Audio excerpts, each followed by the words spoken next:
Hello દોસ્તો, સ્વાગત છે તમારું પાયલ યુનિક કુકિંગમાં. તો આજે આપણે બનાવીશું લગ્ન પ્રસંગમાં હોય તેવા કટલેસની રેસીપી. તો ચાલો હવે રેસીપી શરૂ કરીએ. તો તેના માટે મેં અહીંયા 5 નંગ જેટલા બાફેલા બટેકા લીધા છે. આ બટાકાને આપણે બાફી અને એકદમ સરસ છાલ ઉતારી અને ઠંડા કરી લીધા છે. તો આ રીતે આપણે મીડિયમ સાઇઝના 5 બટેકા લઈ લીધા છે. તો આ રીતે હવે આપણે તેને મેસનની મદદથી સારી રીતે એવા મેશ કરી દઈએ. તો આ રીતે આપણે બધા જ બટાકાને છે તે આપણે આ રીતે મેશ કરી અને તેનું એકદમ સરસ છૂંદું બનાવી લેવાનું છે. આપણે બટાકા આખા ના રહેવા જોઈએ. આ રીતે આપણે તેને એકદમ પરફેક્ટ એવા મેશ કરી લેવાના છે. તો આ રીતે આપણે બધા જ બટાકાને સારી રીતે મેશ કરી લઈશું. તો તમે જોઈ શકો છો કે બધા જ બટાકા સારી રીતે મેશ થઈ અને આ રીતે એકદમ સરસ તેનું બાઇન્ડિંગ આવે તેવું એકદમ સરસ તેનો છૂંદો થઈ ગયો છે. તો આપણે આ રીતે સરસ આ રીતે કાઢી લેવાનું અને હવે આપણે તેને સરસ ચમચીની મદદથી બધા જ મસાલાને આ રીતે ભેગું કરી લેવાના છે, બધા જ બટાકાના મસાલાને. તો આ રીતે બધા જ બટાકાનું સ્ટફિંગ ભેગું થઈ ગયું છે. તો હવે આપણે તેમાં થોડાક આ રીતે મેં વટાણા લીધા છે બાફેલા, તે આપણે તેમાં એડ કરી દઈશું અને હવે આપણે તેમાં થોડાક કોથમીરના પાનને પણ એડ કરી દઈશું અને હવે આપણે આમાં મસાલા કરી લેવાના છે. તો મસાલામાં મેં અહીંયા 1 ચમચી જેટલો લાલ મરચું પાવડર એડ કર્યો છે. જો તમે જેટલું તીખું ખાતા હોય તે પ્રમાણે તમારે તેમાં મરચું એડ કરવાનું રહેશે. અને હવે આપણે તેમાં એકદમ સરસ ફ્લેવર આવે તેના માટે ચાટ મસાલો એડ કરીશું અને હવે આપણે તેમાં ગરમ મસાલા પાવડર એડ કરીશું 1/2 ચમચી જેટલું. ગરમ મસાલાનો ટેસ્ટ કટલેસમાં સરસ આવે છે એટલા માટે. અને હવે આપણે તેમાં 1/2 ચમચી જેટલી હળદર પાવડર એડ કરીશું અને હવે આપણે સ્વાદ અનુસાર આપણે આમાં મીઠું એડ કરી દઈશું. તો સ્વાદ અનુસાર મીઠું એડ કરી દીધું છે, તમે જોઈ શકો છો. તો હવે આપણે આદુ મરચાંની પેસ્ટ બનાવી છે તે આપણે તેમાં એડ કરી દઈશું અને હવે આપણે તેમાં લીંબુનો રસ એડ કરી દઈશું અને હવે આપણા બધા જ સ્વાદને બેલેન્સ કરવા માટે 1 ચમચી જેટલી આપણે ખાંડ એડ કરી દઈશું. તો બધા જ મસાલા મેં એડ કરી દીધા છે. તો હવે આપણે આ રીતે તેને મિક્સ કરી લઈશું. તો આ રીતે બધું જ મિશ્રણ છે તેને સારી રીતે મિક્સ કરી અને તેનું એકદમ પરફેક્ટ એવું સ્ટફિંગ બનાવીને તૈયાર કરી લેવાનું છે. તો આ રીતે તેને હાથથી સારી રીતે મેશ કરી દઈશું, જેથી કરીને જે બટાકા આખા રહી ગયા હોય તે સરસ ભાગી જાય એટલા માટે. તો આ રીતે આપણે તેનું સરસ એવું સ્ટફિંગ બનાવીને તૈયાર કરી લીધું છે. તો હવે મેં અહીંયા બ્રેડ લીધી છે અને બ્રેડને આ રીતે ચૂરો કરી લીધો છે. તો હવે આપણે આ બધા જ બ્રેડના ટુકડાને આપણે આમાં એડ કરી દઈશું.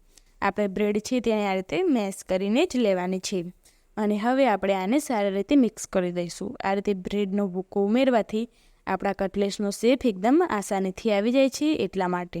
અને આ રીતે થોડું થોડું બાઇન્ડિંગ થવા માંડે એટલે આપણું બેટર એકદમ પરફેક્ટ સ્ટફિંગ બનીને તૈયાર થઈ ગયું છે.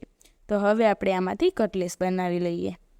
તો કટલેસ બનાવવા માટે મેં આ રીતે દિલના આકારનો આ રીતે મેં એક મોળ લઈ લીધું છે. તો હવે આપણે તમે જે પણ આકાર રાખવા માંગતા હોય તે રીતે તમારે તેનો શેપ આપી દેવાનો. તો આ રીતે હવે આપણે થોડું સ્ટફિંગ લઈ લઈશું અને આ રીતે તેમાં આપણે ભરી લેવાનું છે અને આ રીતે આપણે તેને એકદમ પરફેક્ટ એવું ભરવાનું છે. આપણે આમાં હવા ના રહેવી જોઈએ એ રીતે આપણે તેને એકદમ સારી રીતે ભરી લઈશું. એકદમ બધી જ જગ્યાએ સરસ એવું સરખું ભરી લેવાનું છે.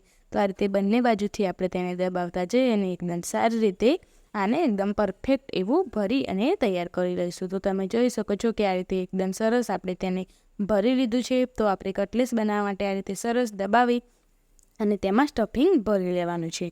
તો મેં સ્ટફિંગ આમાં ભરી લીધું છે. તો હવે આપણે આ રીતે એક પ્લેટ લઈ લઈશું અને હવે આપણે એમાં આ રીતે સરસ તેને પાડી લઈશું. તો આ રીતે આપણે તેને આ રીતે થોડું થોડું પ્રેસ કરતા જઈ અને આને સરસ આ રીતે અલગ કરી લેવાનું છે. તો આપણે ધીમે ધીમે આ રીતે બધી જ જગ્યાએથી થોડું થોડું પ્રેસ કરીશું તો તે આસાનીથી અલગ થઈ અને તેનો શેપ પડી જશે. તો આ રીતે આપણે તેને બહાર કાઢી લઈશું. તો આ રીતે આપણે સરસ એવું બહાર કાઢી લેવાનું છે. તો તમે જોઈ શકો છો દોસ્તો કે આપણો સરસ એવો શેપ પડી ગયો છે અને આ રીતે એકદમ સરસ એવું બહાર નીકળી ગયું છે. તો આ રીતે આપણે બધા જ કટલેસ પાડી લેવાના. હું તમને બીજું પણ કટલેસ બનાવીને બતાવું. તો તમે જોઈ શકો છો મેં સ્ટફિંગ ભરી લીધું છે. તો હવે આપણે આને હળવે હાથેથી આ રીતે બધી જ બાજુથી થોડું થોડું પ્રેસ કરતા જઈ અને આપણે આને પાડી લેવાનું છે, જેથી કરીને તેનો શેપ આસાનીથી આ રીતે પડી અને આ રીતે અલગ થઈ જાય. તો આ રીતે આપણે તેનો શેપ પાડી અને અલગ કરી લીધો છે. તમે જોઈ શકો છો કે તો આ રીતે આપણે બધા જ કટલેસ છે તેને બનાવીને તૈયાર કરી લેવાના છે. તો તમે જોઈ શકો છો કે આ રીતે મેં બધા જ કટલેસ બનાવી અને તૈયાર કરી લીધા છે. તો હવે આપણે તેને ફ્રાય કરવા માટે પહેલાં આપણે આ રીતે 4 થી 5 મોટી ચમચી જેટલો આપણે મેંદો લેવાનો છે અને તેમાં આપણે થોડુંક મીઠું એડ કરી દઈશું અને હવે આપણે તેમાં પાણી એડ કરવાનું છે. તમે મેદાની જગ્યાએ કોર્નફ્લોરનો પણ ઉપયોગ કરી શકો છો. તો હવે આપણે આને સારી રીતે પાણી એડ કરી દીધું છે. તો હવે આને આપણે સરસ એવું મિક્સ કરી અને થોડું પાણી ઉમેરતા જઈ અને એકદમ પતલું એવું બેટર બનાવીને તૈયાર કરવાનું છે, જેથી કરીને આપણા કટલેસમાં એકદમ સારી એવી લેયર આવે એટલા માટે. તો આ રીતે આપણે થોડું પાણી એડ કરતા જઈએ અને એકદમ સરસ એવું પતલું બેટર બનાવી અને તૈયાર કરી લઈશું. તો તમે જોઈ શકો છો કે આટલું બેટર બનાવવા માટે મારે અડધા ગ્લાસ જેટલા પાણીની જરૂર પડી છે. તો આ રીતે સરસ એવું પતલું આપણે આ રીતે બેટર બનાવી અને તૈયાર કરી લેવાનું છે. તો આપણું બેટર બનાવી અને એકદમ પરફેક્ટ તૈયાર થઈ ગયું છે. તો હવે આપણે જે કટલેસ બનાવીને રાખ્યા છે તે આપણે આમાં આ રીતે ડીપ કરી લેવાના છે અને સરસ આપણે વધારાનું જે બેટર છે તેને આ રીતે ચમચીમાં લઈ અને નિતારી લેવાનું, જેથી કરીને તેમાં વધારાનો એક્સ્ટ્રા ભાગ ના રહે એટલા માટે. અને હવે આપણે બ્રેડનો ભૂક્કો લીધો છે તેને આ રીતે સારી રીતે લગાવી દેવાનો છે. તો આ રીતે બ્રેડનો ભૂક્કો લગાવવાથી આપણા કટલેસ તળતી વખતે છૂટા નથી પડતા અને એકદમ ક્રિસ્પી તૈયાર થાય છે એટલા માટે.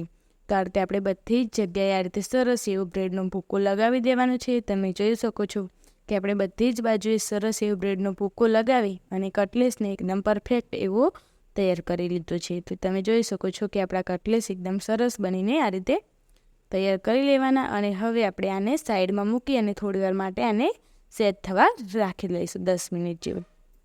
તો 10 મિનિટ જેવું થઈ ગયું છે અને આ રીતે મેં બધા જ કટલેસ છે તે બનાવી અને તૈયાર કરી લીધા છે. તો તમે જોઈ શકો છો કે આપણા કટલેસ એકદમ સરસ એવા બન્યા છે. તો હવે આપણે તેને ફ્રાય કરી લઈએ.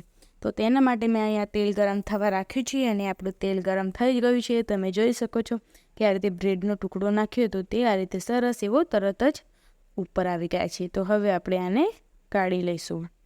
તો આપણું તેલ એકદમ પરફેક્ટ ગરમ છે કટલેસ બનાવવા માટે. તો હવે આપણે આમાં કટલેસ ઉમેરી અને તેને ફ્રાય કરી લેવાનો છે.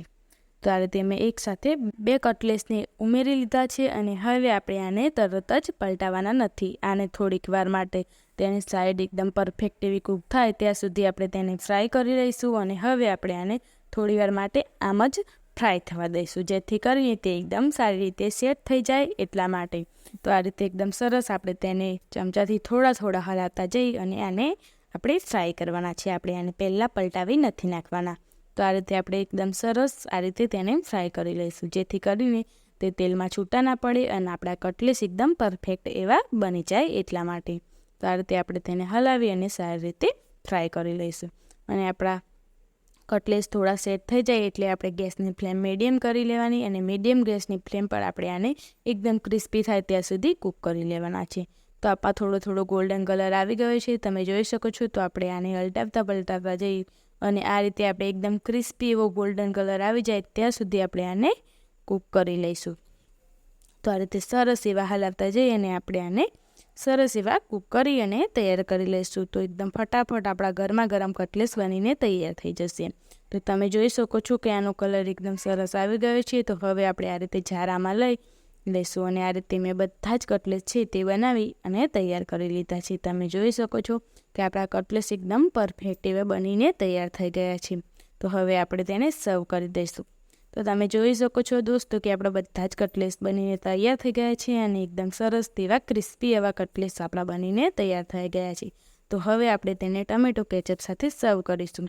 તો દોસ્તો તૈયાર છે આપણા કટલેસ.